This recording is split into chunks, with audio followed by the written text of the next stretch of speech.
All right, so hello everyone, and welcome to Grown and Sexy Sisters Talk, real conversations for real women about real life.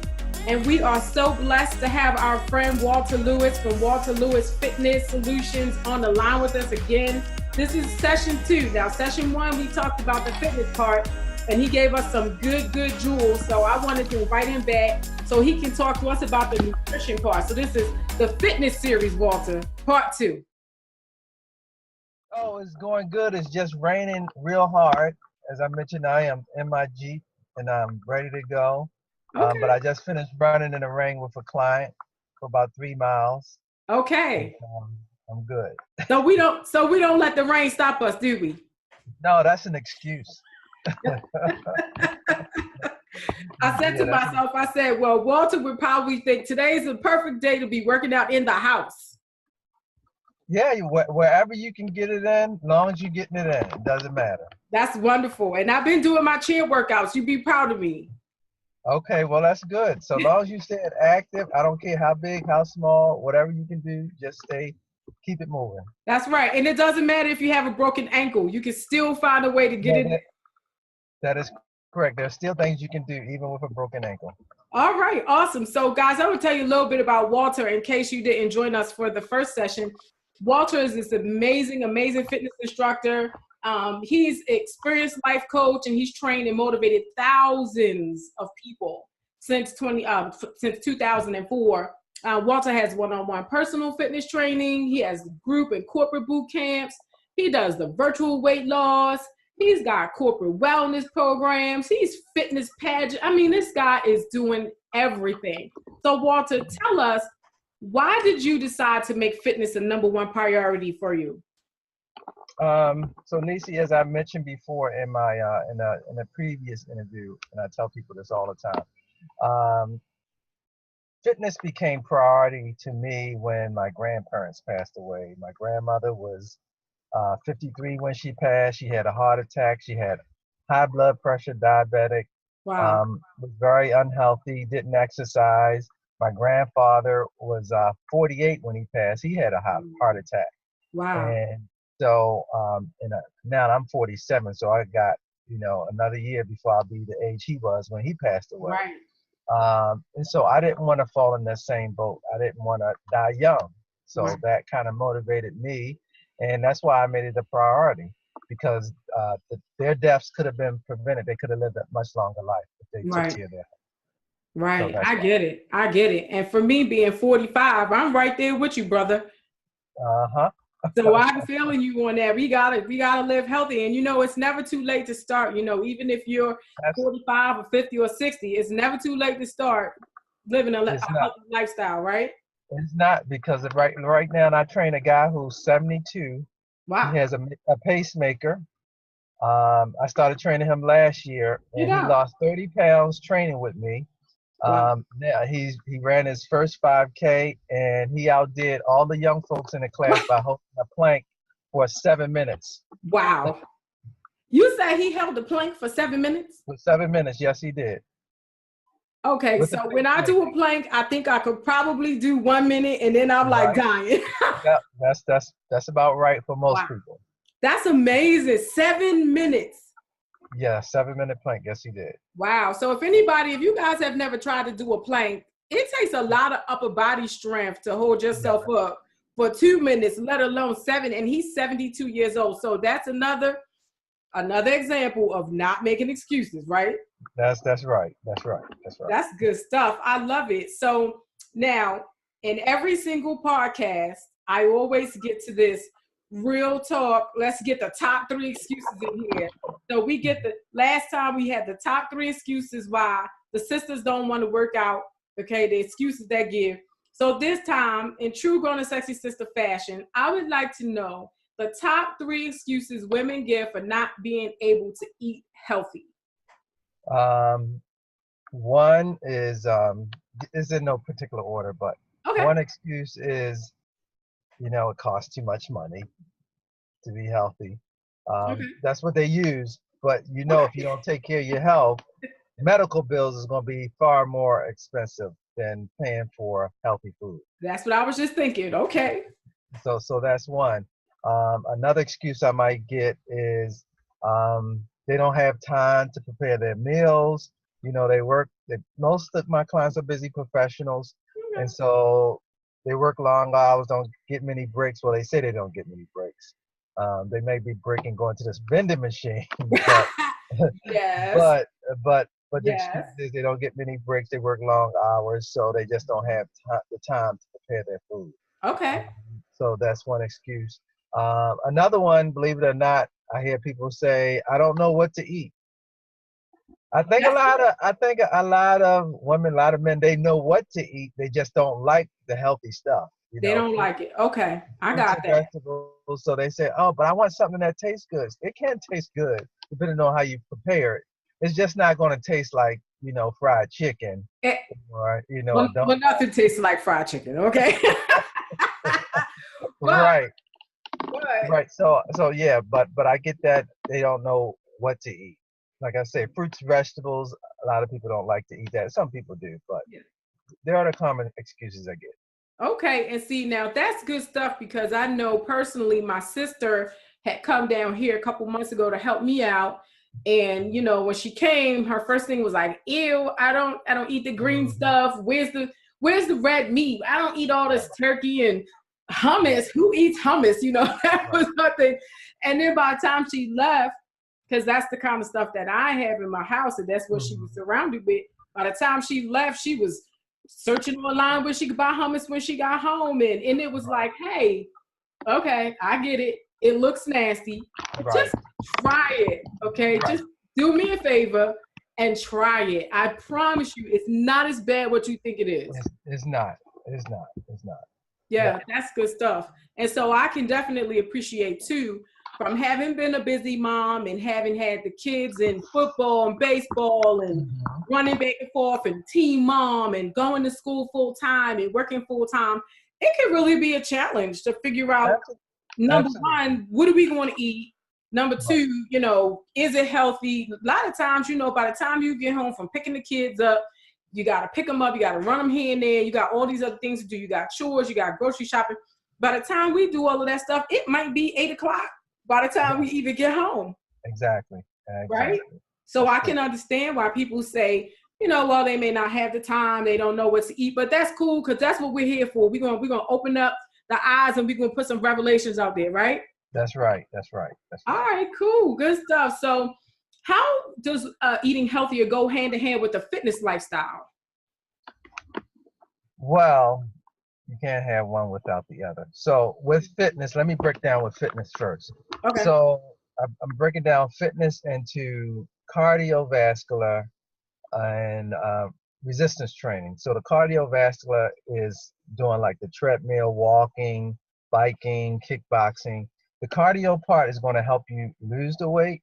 Okay. Resistance training helps shape the body. That helps give you the curves, give you the muscles. And the healthy eating is going to allow you to see the results. Okay. Because I always tell people you can't outwork a bad diet, Right. and people think that you can. Unless you're Michael Phelps, who works out 6 hours a day and he eats like 10 to 12,000 calories, but he Right. works out But six he hours burns it off, right? Yeah. exactly. Or Hmm. The Rock, who works out, he eats clean for about 6, 7 months straight and have one epic cheat day where he eating, 12 pancakes, several pizzas and all of that. Okay. But they work out every single day. Right. Uh, and most of us are busy professionals and we don't have that kind of time. Of Uh, course. so you cannot outwork a bad diet. And I find a lot of people try to do that. Okay. So the healthy eating is going to allow you to see the results of your hard work when you exercise in the gym with resistance training and cardio. Okay. Um, so that's the benefit of healthy eating. It allows you to see the results. Okay, I like that. And now you mentioned busy professionals a bunch of times. And so we record this in audio. We also do the video. So you guys, I want to let you know about the book. I love the book. I got to get the plug in there for the book There you because go. Walter has this amazing book that he wrote. It's called The 4 Healthy Habits of the Highly Effective Busy Professional. It's a teeny little book, but it has a lot of jewels in it. Okay. And Hmm. in this book, he talks to you about not only, the reasons why you should eat healthy and work out, but he gives you nutrition facts, how to read the food labels, things that you can eat to help with your diet, eating healthy 85% of the time rule, which is something that we'll talk about in a little bit.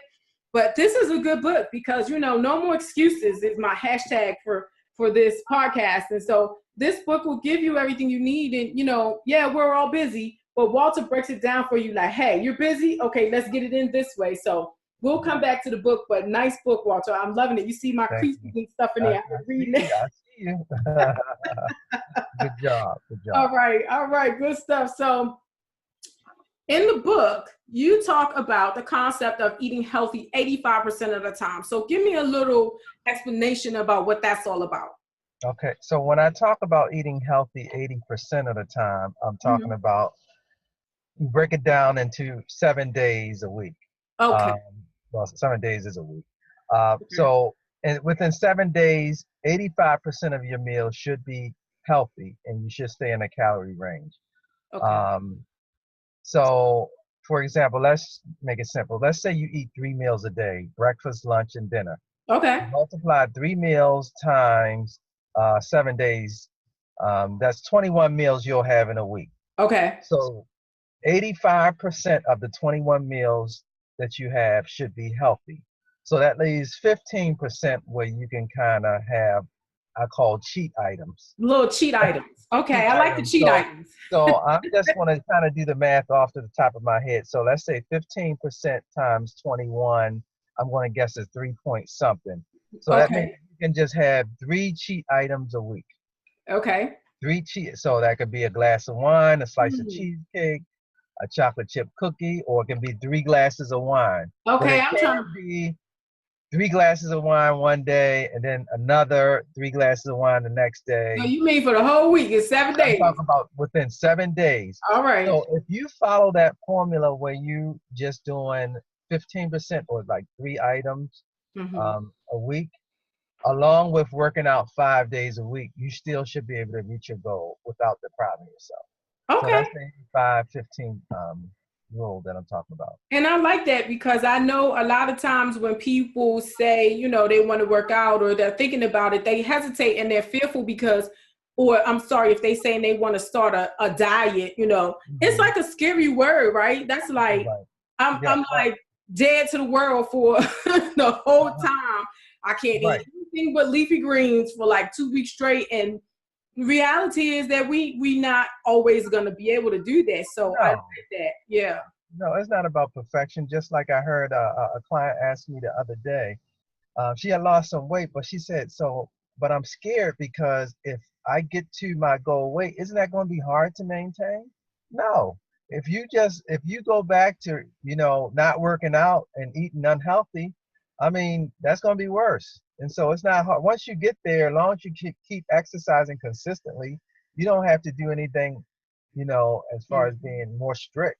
Yeah. So it's not hard to maintain. I like that you brought that up because I know I mentioned in the first session that we talked about fitness that I went to a personal trainer probably like 11 years ago. And he helped, me out. I lost like 20 or 25 pounds.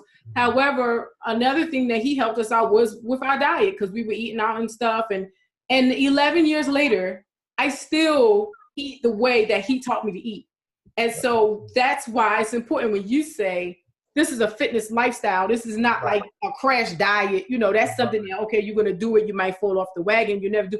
But once you see the results, like your wife, beautiful wife, Cece told us on the last one, once you start seeing the results, you're going to want to stick to it.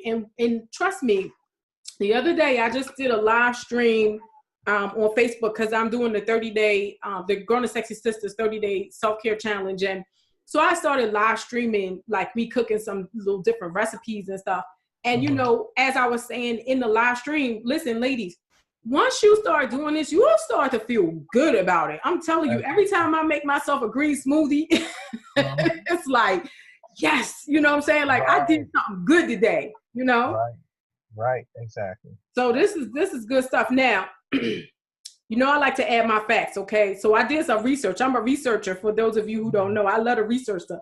So I got some facts and I wanted to share this thing with you, but it was like, when you see this, Walter, it's going to trip you out, but I didn't set it up. So I'm going to share with you the facts that I found out when I went on the CDC. The CDC, for you all who don't know, the Centers for Disease Control, they have a website and they have some fact sheets on there, and it talks about the things that are killing us as a society, not just women, you know, just in Americans in general.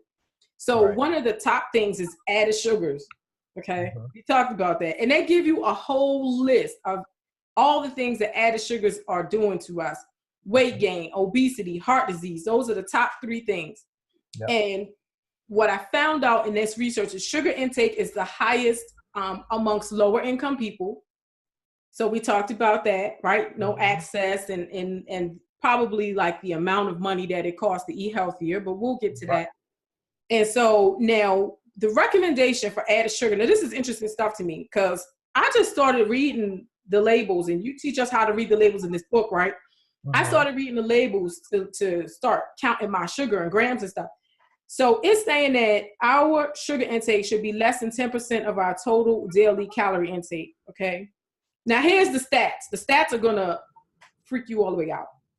Now when it gets to talking about overweight and obesity in the US, so it breaks it down by state, okay? And it breaks it down by African Americans, non-Hispanics, Caucasians. It breaks everything down.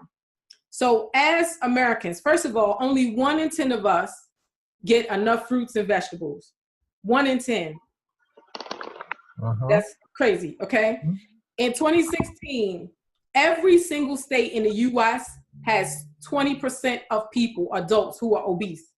Every single, so what do we have, 52 states now? I lose track. We have 52 states, right? Okay. Every single state in the US, more than 20% of the adults are obese, okay? Now there are 5 states where 35% or more of the adults are obese, all right? In Maryland alone, 25 to 30% of all adults in our state are obese, okay? Now, I wanted to share this thing on the screen because they have this map on there and it breaks it down by, you know, by race. So I clicked on it, and this thing, I had to close it out because I was coming to tears. I'm serious. I became emotional about it because it broke it down African Americans, okay? In between 2014 and 26, over 35% of all African American people in the country were obese.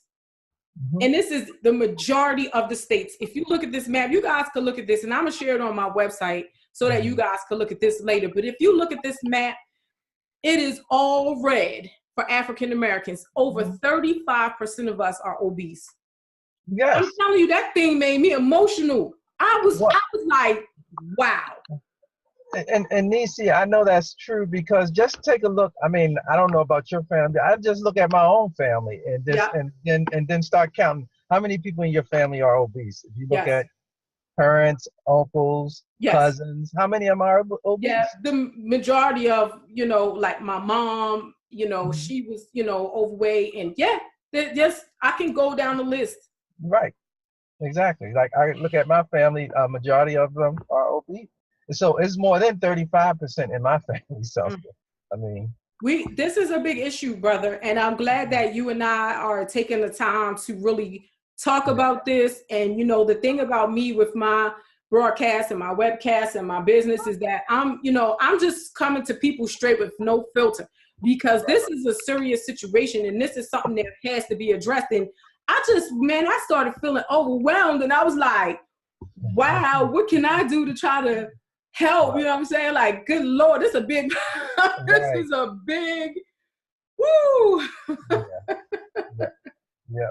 Woo. All right, let me take a deep breath on that one, because man, I'm telling you, that thing made me emotional. But I'm gonna share that map on my website, and I'll put it on here so people can see it. And when you see it, you know it's something that we have to do differently. So thank you so much for being, you know, with me and trying to help solve this problem. So let's get back to the questions, because I know I went off there for a second, but that was important.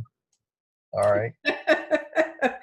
All right. So in the book, you talk about superfoods. So you want to run that down for us a little bit? What are superfoods?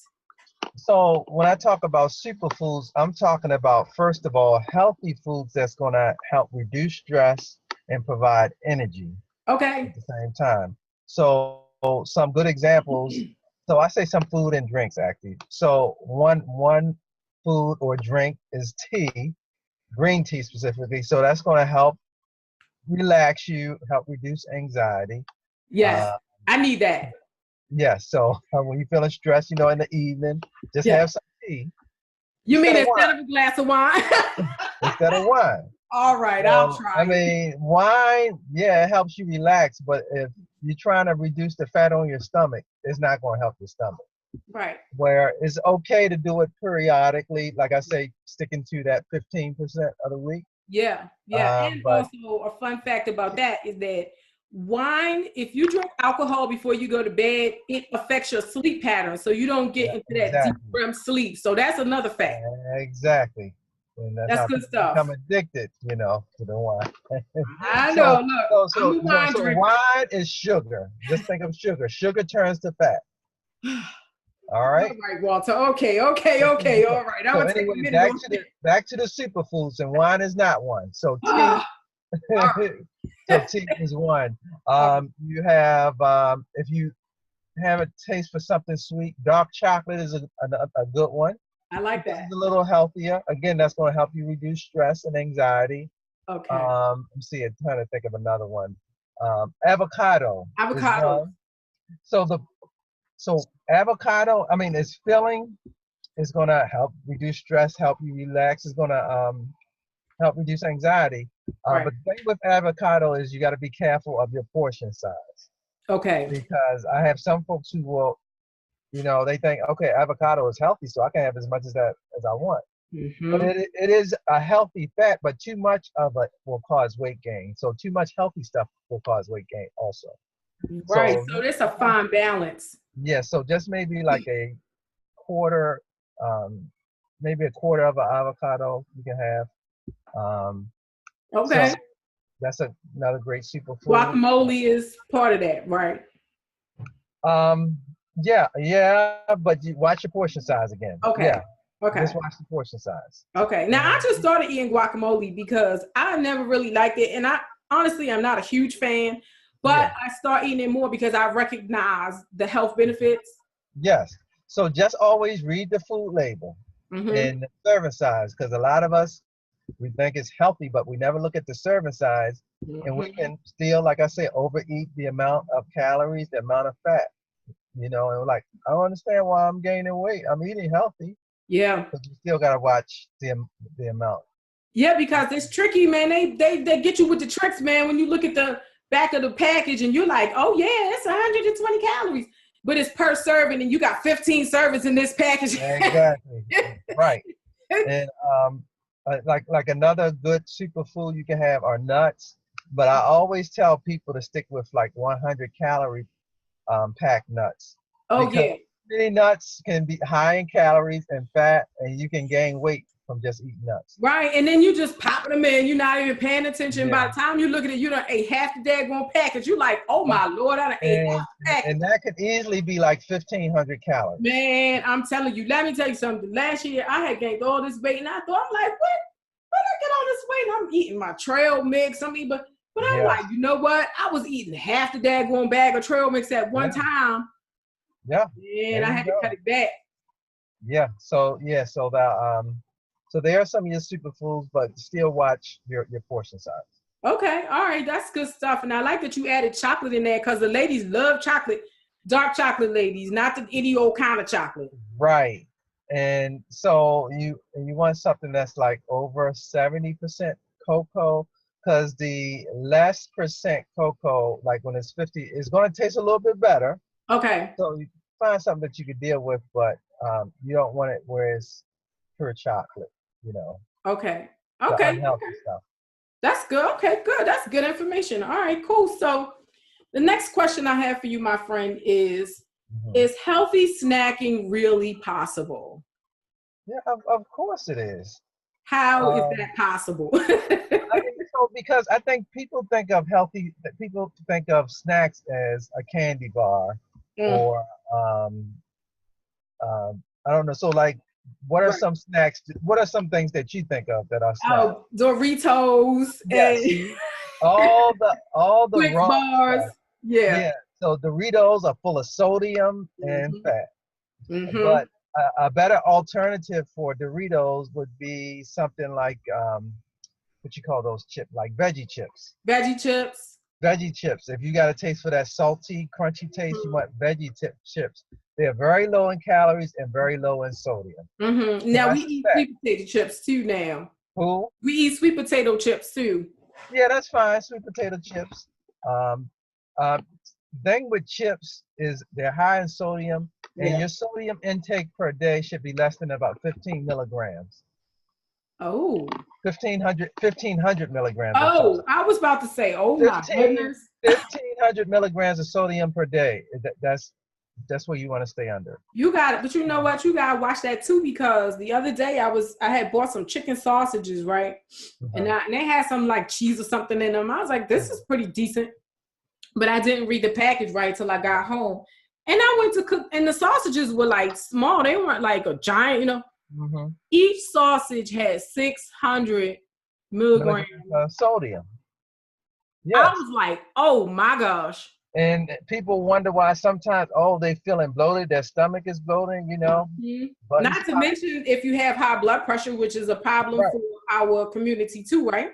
Yeah, because sodium bloats you up, make you real puffy. But yeah, high blood pressure. Exactly. Yeah, so we got to watch the stuff that we eat, guys. You got to really read those labels. And I know it takes extra time to read the labels, but it takes extra time to go to the doctor. It takes extra time to stop at the Walgreens to get these prescriptions from the medications that we had to be on. And so, being preventative, that's what we're trying to talk about here. Like, let's be proactive about this. Let's not be reactive. Let's take the time to do what we can do to make sure that we eat healthier. And, like you said, I like that you said in the beginning that, this is not about perfection, but just start where you are. Start with baby steps, cut out what you can cut out, and you'll see improvements. And like I said earlier, once you start doing this stuff for yourself, you will start to feel proud of yourself, because you know that you've taken a step to do something to prolong your life. And at the end of the day, ladies, we're talking about prolonging your life, and for women, we get busy with, taking care of the family, and we have all of these responsibilities. However, we can't take care of our family if we die early from high blood pressure, diabetes, and all these other things that we can control. So that's why it's really, really important. And that's why I'm going to keep bringing Walter on here until we get it right. Right. But let me go back to your question as far as healthy snacks possible. Yeah, Okay. Fruit, apple, banana. That's a healthy snack. Yeah. Yeah. Carrots with natural peanut butter. That's a healthy snack. Okay. As I mentioned, veggie chips. That's a healthy snack. Okay. A boiled egg is a healthy snack. Yeah. Yeah. I like eating boiled eggs. Now, what about hummus? I love hummus. Hummus are good. Yeah. I mean, that's healthy. Watch your portion size again. So yeah, you can have hummus. You mean I can't eat half the bowl of the hummus? Because once I get you can't. Yeah, you can't eat half the bowl of hummus. Just watch the portion size. Yeah. So this is one thing you could do. This is one thing that I learned. This is how I learned how to do it. So now, instead of bringing the whole little thing of hummus with me, I just get a little bowl and I scoop out as much as I'm like, okay, and I put it in that bowl, and I take that bowl instead of taking the whole package with me. And you can do even better. They have the small packages of hummus, small containers, which is already measured out for you, where you don't have to guess or wrong guess the amount that you take out. Some of us underestimate the amount. They say, oh, well, I just got a spoon, but actually they got like 2 scoops in 1 spoon. So all right. Well, I'm trying, man. I'm trying to get there. Okay, that's a good. I like that. I'm gonna look for the snack packs. Okay. Yes, there you go. You even knew the name of it. Okay. All right. Cool. So, how many times a day should we be eating? Because I hear some people say, "Oh, well, I skipped food. I didn't eat today because I'm trying to lose weight." Or my mom used to do this when she was alive. "Oh, well, I didn't eat breakfast today because I'm trying to lose weight." And so, how does that really work? Tell the people how that works. Well, let me explain this. So the problem is when you skip meals, it kind of slows down your metabolism. So let's say the pattern that I see with some of my clients is you have two things. You have some that won't have that first meal is lunch.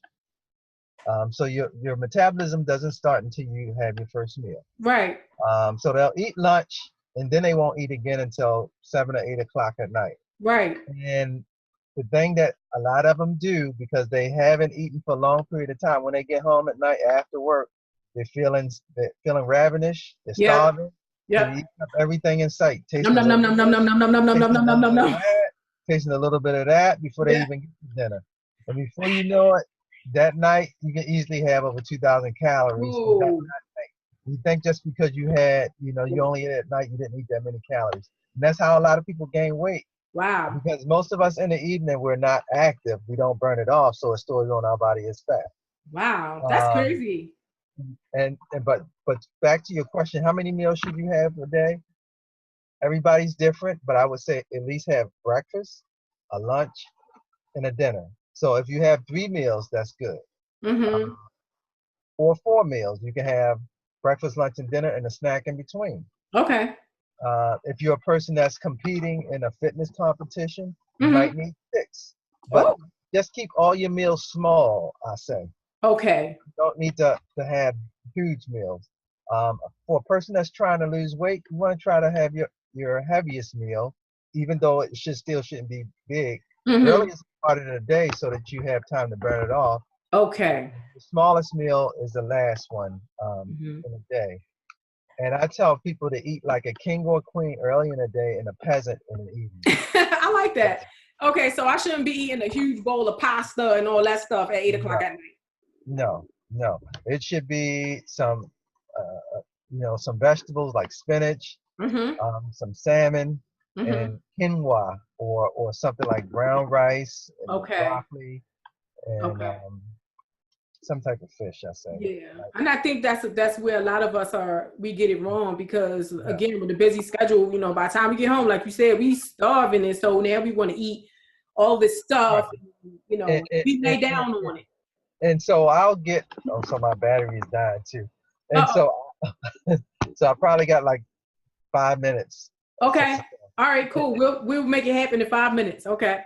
Okay, so yeah, I'll get people who, like I said, they eat too much at night. So Right. meals will be small. Okay. All right, cool. So couple more questions here because we don't want to keep holding you up now. Are there any tips and tricks that you can give us to help us get on the right track? I know you've given us a lot of jewels in here, but any other tips and tricks you can give us to get on the right track to eating healthy? To eat healthy, I mean, the first thing you want to do is have breakfast. I say within 2-3 hours when you wake up. Mm-hmm. Your last meal you want to have 4 hours before bed. Okay. As I mentioned, eating too late is going to store in your body as fat. So a good breakfast might be oatmeal with a boiled egg. Lunch could be tuna with some vegetables and a piece of fruit. Okay. As I mentioned, fish with spinach and some brown rice. So just start off maybe for the first day, you say, okay, I'm just make my last meal. Just start small when you say, I'm gonna make my last meal the smallest meal of the day. Okay. And I'm gonna have my last meal before 7 p.m. Okay. And prepare our meals ahead of time. Exactly, that's a big one. Make sure you prepare your meals ahead of time. That's definitely the key to you getting healthy and not overeating. Prepare your meals ahead of time. And I like to add one too, because when I was, going into the job every single day, I took my lunch with me every day because that took all the guesswork out. I already knew I was eating healthy because I had my little sandwich and stuff packed. I didn't have to think about it. It was convenient. So pack y'all lunch, ladies, and take it with you. Not only are you going to save money, but then you'll also be eating healthy because you prepared ahead of time. That's right. That's good stuff, right, Walter? That's right. All right, cool. So now before you go, tell us real quick, you have a Healthy Eating 101 workshop? Yes. So yeah, I have a healthy eating workshop coming up soon. It's going to include myself, who I'm going to be talking about how to have cheat meals the healthy way. Yay. And I'm going to have Dr. Katie Stearns Actually, she just got married. Her last name is changed, but she's actually the co-author of the book. She's a nutritionist. She's Okay. going to be doing a grocery store tour, showing us how to shop in a grocery store. We're going to Well, do a that's good grocery store stuff. simulation, and then we're going to have Sarah Waybright, who is a registered dietitian. She's going to show us how to cook a healthy breakfast, lunch, and dinner. So she's going to Wow. be doing a cooking demonstration, so you get to have free food too at the. I love it. That's good stuff, Walter. So, Yeah. man, you make it easy for us to get it. Now we just gotta stop making excuses, but That's right. you make it easy for us. That's awesome. Right. So, you guys, do yourself a favor. Go out and get the book. Check out Walter's website, WalterLewisFitness.com, and go the book. You can get this on Amazon. The 4 Healthy Habits of the Highly Effective Busy Professional. And any other way they can contact you, where we can find you, Walter? You can by my email is walter@walterlewisfitness.com. Phone number is 703-888-6312. That's my business number. Okay. Or you can email me at wlewis.fit@gmail.com. All right, good stuff. Well, thank you so much for blessing us again, my friend. I really appreciate you taking out your time today. You're and welcome. Hopefully the ladies are going to get on board. We're going to get on board and get healthy together. All right? That's right. All right. So thank you so much for joining me. This is Grown and Sexy Sisters Talk, and you have a blessed day, my friend. I'll be talking to you soon.